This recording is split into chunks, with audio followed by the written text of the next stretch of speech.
Маңғыстау облысы, Маңғыстау ауданы, Шетпе гимназиясының 10 сынып оқушысы Мұхаммедқызы Сымбат. Мен табиғатқа деген біздің ықпалымызды сурет арқылы жеткізгім келді. Барлық тіршілік көзінің иесі бұл жер ана. Өлі табиғат пен тірі табиғаттың арасындағы балансты көрсетеді.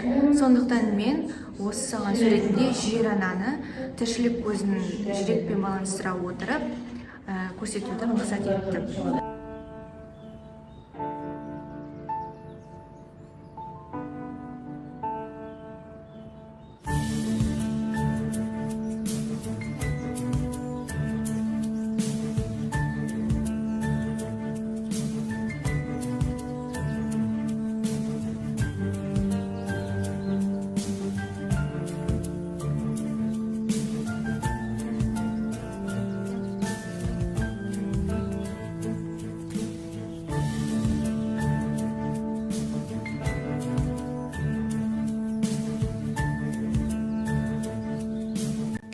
Әй табиғат, шеберсін-ау, шеберсін, көрмегенді көрсетерсін, берерсін, ұлан ғайыр байлығынды міс-етпей, аш көзденген адамдарға не дерсін.